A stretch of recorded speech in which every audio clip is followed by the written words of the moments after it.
Fire, air, water. Yes, we're back with Legend of Korra episode number 6 review, people. Yeah, it's been a week, and I'm doing it on Saturday, just like I promised. And I gotta tell you, this episode was epic. The title, as you can tell from above, is the same as the episode title, and this is probably the only time I will do this. And the reason why is because it made its sense. Because the winner of this tournament is nobody. Actually, I'm going to say the winner of this tournament is Amon. And I will get to that. I will explain it to you when we get there. So first off, we start out. I guess, if they're going to do this every episode, I'm just not even going to mention anymore. But they're apparently going to do like a little cutscene of what happened the previous episode, talk about it, so we get kind of like reintroduced back to what happened last time, so we can get to this one. So I guess we're gonna do that every episode from now on. So I'm not even gonna bother with the details. Um, whereas that announcer guy, there he's still the one. The announcer of the Pro Bending League is the one that does it. So I think it's weird. Um, so yeah, so like I said, Amon wins, and I will get to that. But what happens is we start off the episode with them training for the finals. And apparently, Amon actually threatens the city. He's like, you better close the pro bending leagues, or there's gonna be some big consequences. And he actually called out the council to do this. So Korra and them decided to run over there, rush over there, and apparently the council had agreed to close it down. Obviously, Korra and them retaliated. Surprised. I was even surprised that freaking Tarlock agreed to this. I mean, he's a politician asshole who wants to take out Amon and would do anything for power. Which I'm guessing this was kind of how he was gonna play it out as, because he was agreeing with Tenzin this time. Um, but yeah, everybody was in shock. But apparently, Bei-Fong uh, agrees, because Korra points out, like, they all point out the fact that the Pro Bending League has non-benders and benders together watching this tournament. So why the freak would you take it away? I mean, if they're there peacefully, then we need this. It's like, and Bei-Fong agreed with them, which was weird, because I thought we hated her. And we actually find out why the whole problem is. Because when they agreed to leave it open for the finals, um, Tenzin and Bei-Fong talk out a little bit, and apparently Tenzin is gonna be there with her and the whole metal benders to protect the finals, right? So that is their job. That's what they agreed, because Chief Bei-Fong said, "Hey, I will be there to protect the citizens," and I was like, "Yes, she's a boss." Um, so this was kind of shocking, because Korra actually thanked her, but she just brushed her off. And Korra actually questions Tenzin what Aang. She specifically said, "What did Aang do to her to have her so upset?" And Tenzin replies that Aang and her were best. They got along well since ever. And Tenzin and Bei-Fong were little. They were born around the same time, so they're like best friends. Apparently, if you guys remember from the previous episode, when Korra got advice from Tenzin's wife, she said that she took Tenzin away from the person he was with. And apparently that other person was Bei-Fong, so Bei-Fong's pissed at Tenzin, and that's why she hates Korra, because Korra is trading under Tenzin. And I think that's funny. I laughed and he's like, what are you talking about? He's like, well, where did you get this kind of information? She's like, your wife? He's like, oh, I'm gonna have a little talk with her later today. And I was like, wow. um, and since they refused to close it down, apparently that was part of Amon's plan. And I was like, what the freak is, like, I seriously do not get what this guy's doing. Like, every time he says something, he means the exact opposite. Why? Like, I mean, this guy is confusing me in every episode that he's in. He's been confusing me since this series started, and he's still confusing me now. This is just ridiculous how his plans work. And the problem is they do work. It all goes in his favor. Why? Oh. But anyways, then we get to the good stuff, right? The finals. I was excited. I was so happy because we get to see Korra and Bolin and Mako beat the living shit out of the other three dudes who were assholes. And it was the finals, and we're like, yes, we're getting to the finals. And the match was bought because apparently, like we obviously don't know the rules since they haven't really explained it to us, but they apparently broke some of the rules. Even the announcer was saying it. What's going on? Apparently, the refs had been bought to not count anything on the Wolfbats, thus giving them the first round. In fact, they almost won if it wasn't for because Bolin was knocked out in the water. Korra and Mako were alone. They were in the third layer, and they were about to put in the zone 3. I guess I'm sorry.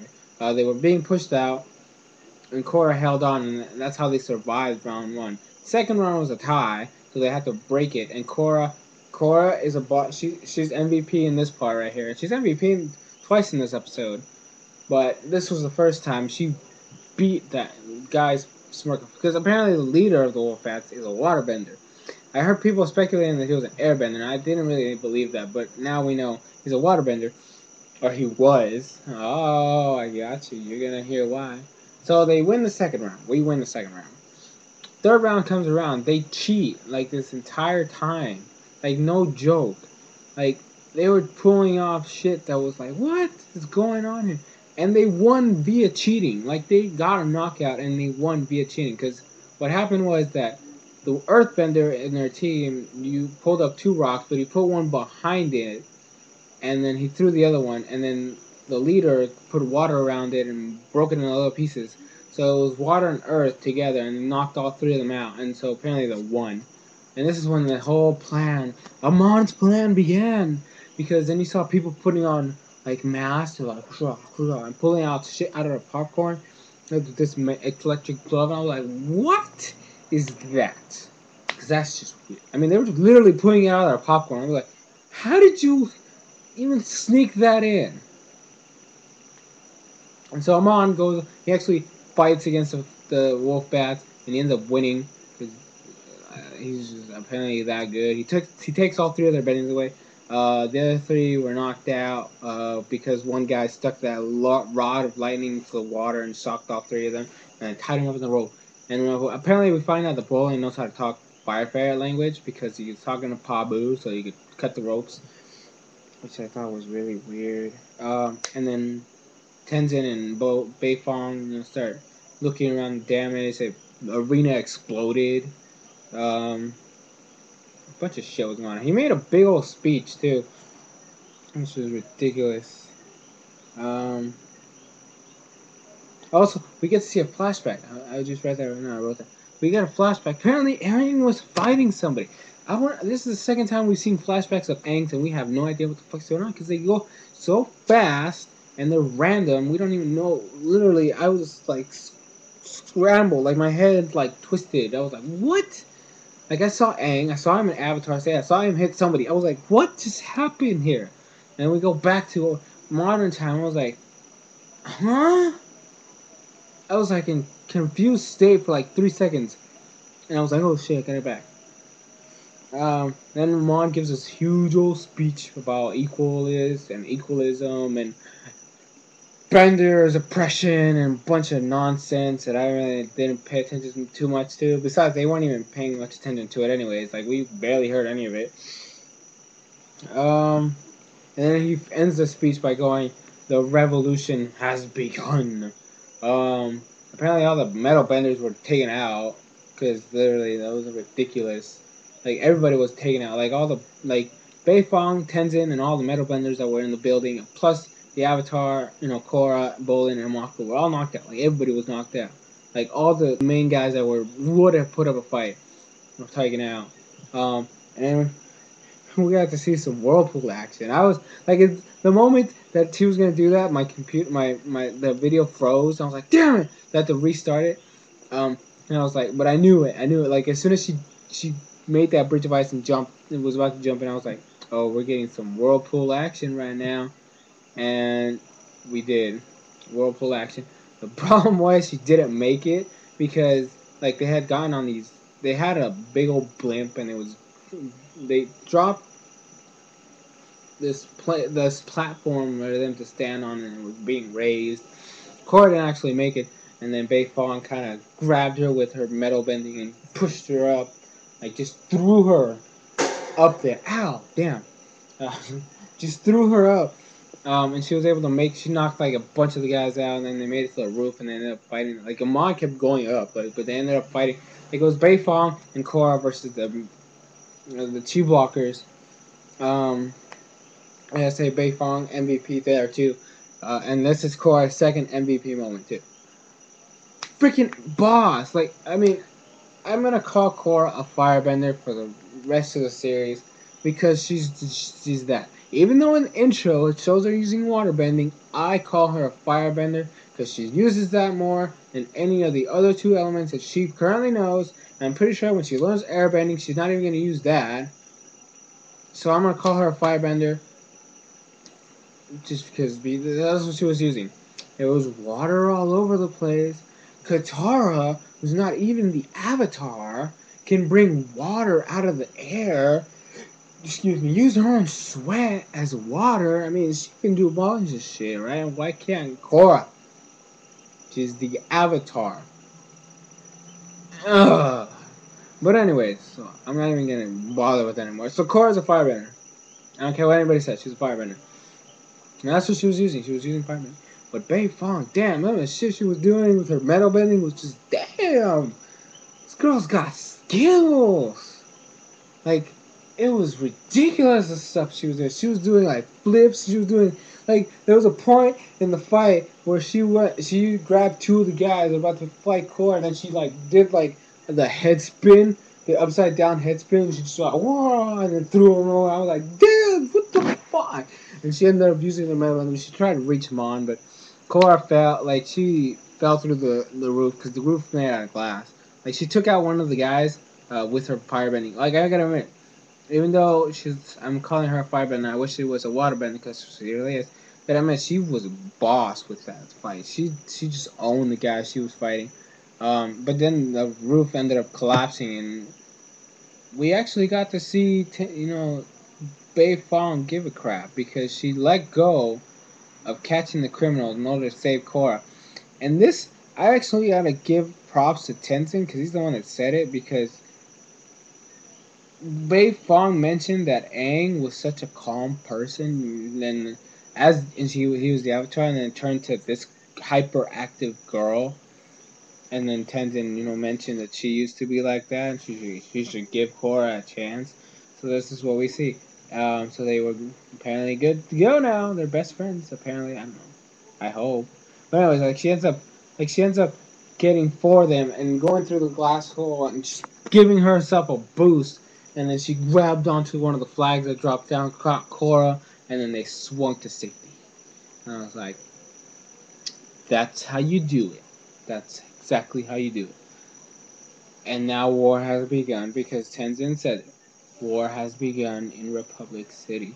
So the next episode is gonna be boss. I gotta admit, when the pro bending stuff was happening, I didn't I liked the fight. I liked this entire episode.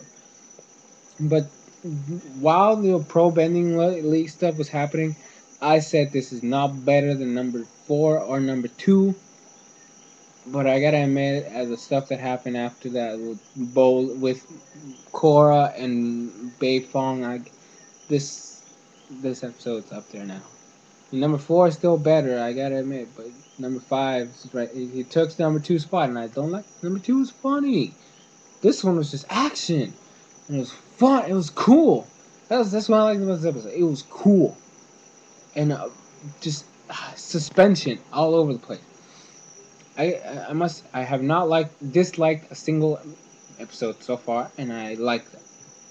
And this series is awesome as of now. When we get to episode 10, I'm gonna do a little in the review. I'm gonna do a little impression of the first 10 episodes, how I think of the series. So this episode, this halfway of my this episode was just awesome. It was just awesome. Wait, I said something wrong. It was number 5 that was boss. Yeah, it was number 5. But anyway, so this episode was cool. I loved it. It was awesome. So yeah, this has been SoresanCrockxen with Legend of Korra episode number 6 review. I can't wait for next week. So when war begins, quote unquote. I'm glad that Bei-Fong gave a chance to Korra. I like that we found out Tenzin was dating her. That was funny. Um, but yeah, tell me what you guys thought about the episode in the comment section below, or with a video response. I would love those. I haven't gotten one. It pisses me off. So I want to see your responses. I want to see what you think. So leave them in the comment section below. Korra MVP, Bei-Fong MVP, just for the win. Bola and Mako are still pretty cool. I hate the wolf bats. I'm glad they lost their powers forever because they were douchebags and assholes and jerks, and they deserve more than what they got. But anyways, yeah, I'm rambling right now. It's been episode going on for like 17 minutes. So I'll leave you guys, to do your business. Remember to master whatever element you prefer. And I'll catch you guys for the next episode next week. Later.